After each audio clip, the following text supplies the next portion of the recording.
Good afternoon, children. Today we are going to learn a poem, A Tiger in the Zoo by Leslie Norris. This poem contrasts a tiger when it is in its natural habitat and when it is imprisoned in a zoo. Now let's see the poem.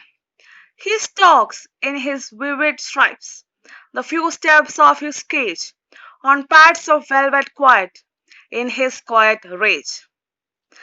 The tiger moves a few steps up and down in his cage. The stripes on his body are of strong, bright color. The tiger moves quietly on his velvety pads.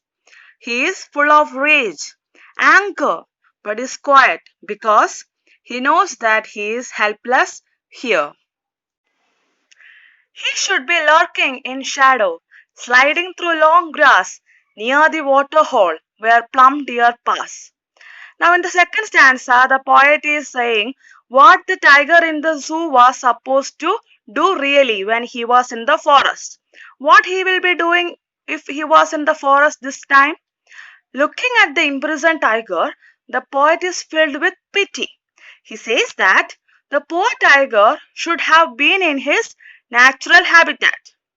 Then at this point of the night, he would have been lying in the shadows of trees and sliding quietly, moving very slowly through the long grass, there near the water hole.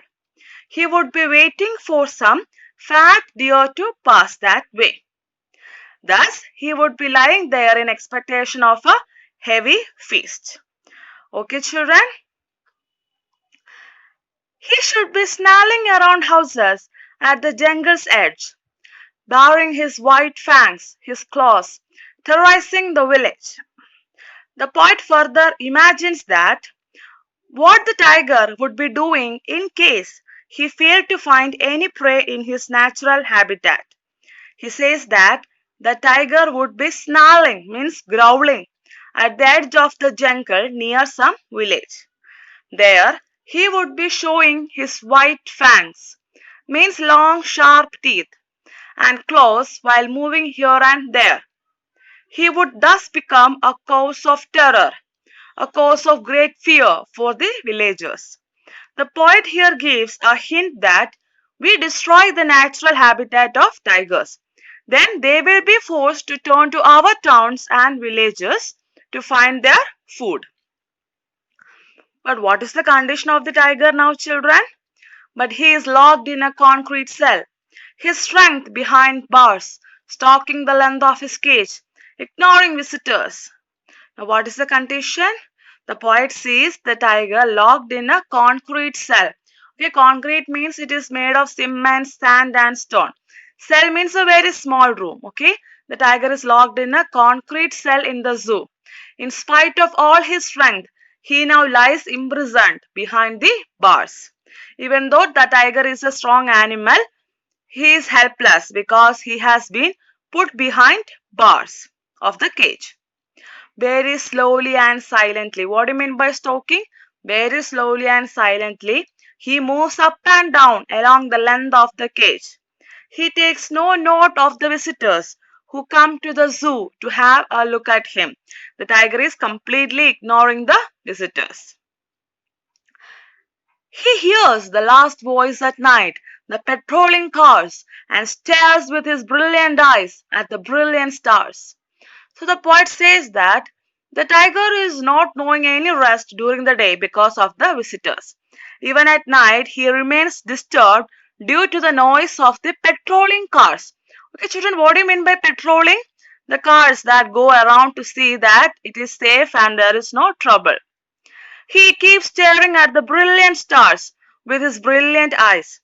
Perhaps he is asking heaven why he has been imprisoned there. Okay, children, it's a very small poem, very meaningful poem. And let's see what is the message of the poem. So, children, now let's think about the message of the poem. In this poem, A Tiger in the Zoo, the poet tries to depict the mental condition of a caged tiger. The poet conveys an important message that the wild animals should be there in natural habitat. The poet highlights the contrast between freedom and captivity. Okay, children, the most important concept is the difference between freedom and captivity. He very impressively shows us how love for freedom is the natural instinct of every living being. Okay, children, now let's recollect what we learned today in this poem. On a starry night, the poet sees a tiger in a zoo. The tiger moves slowly up and down in his cage.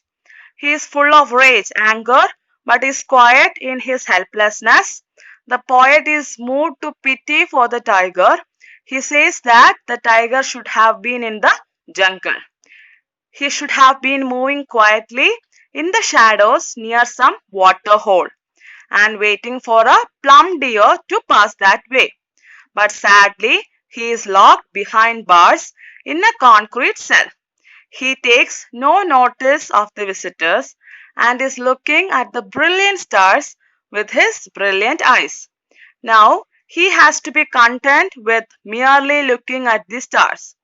He is no longer free to move in his natural habitat and look at the brilliant stars from there. Okay, children, hope you like the poem. Thank you. Have a nice day.